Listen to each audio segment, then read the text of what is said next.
استراليا يعني فريق على مستوى دوري انجليزي يعني، بس ان شاء الله لو يالنا وموفقين ان شاء الله. لو البحرين تلعب على الدفاع الكامل والهجمه المرتده السريعه البحرين بتفوز. اي نعم ان شاء الله غالبين باذن الله ان شاء الله. اتوقعها 1-0 ان شاء الله. Australia! Who's gonna win? Australia! Who's gonna lose? Bahrain! توقعات ان شاء الله البحرين تفوز 100% ان شاء الله. والله ان شاء الله اليوم البحرين 1-0.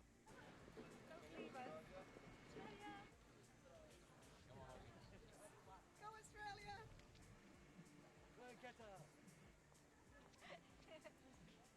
Wet. Surprisingly wet.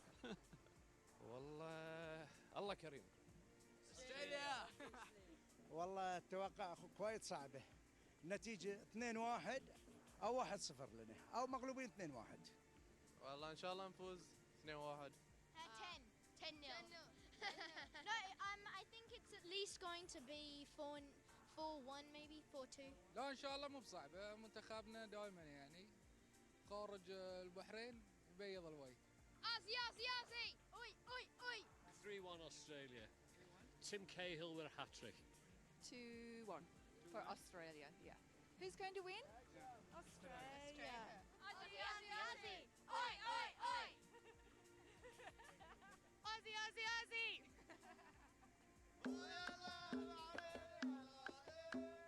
We are the best team in Asia. Best team in Asia.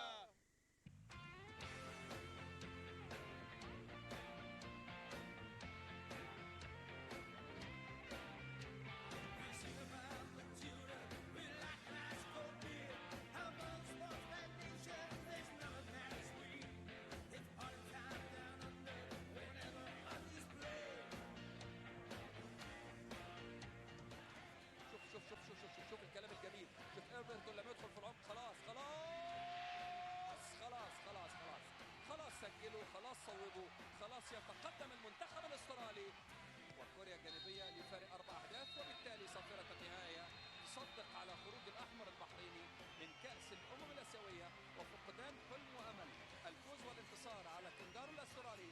تتاهل كل من استراليا وكوريا الجنوبيه كاول وثاني لهذه المجموعه. حرام في لاعبين ما اخذوهم، ليش كذي؟ في لاعبين بحرينيين في الدوري البحريني افضل من ديلين، هذا هو المنتخب ما يتغير ليش؟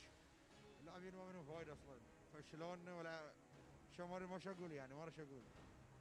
ما اشوف يعني سلمان شريده ما يصلح المنتخب. صاير يعني وضعيته كلش تعبانه الصراحه. الله يخليك ربعنا ضيعوا وليه ما يبوا على النقول.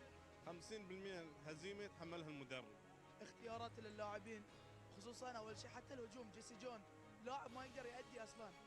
اللعب في البدايه كان لنا في الشوط الاول، الشوط الثاني ما في لعب صراحه كلش، مو بدا منتخب ذي فريق عادي. لا مدرب لا اداره كل شيء بسوي لنا، مدرب غيرناه، جهاز فني غيرناه، لكن اللاعبين مو بقد المسؤوليه، ناس ما يركضون. I think it was a bit hard but we won in the end. Yeah, Aussie! Oi! Woo! Go Australia! Aussie! Oi! Aussie! Harry, I love you, all your baby. Aussie! Oi! Aussie! Aussie! Oi!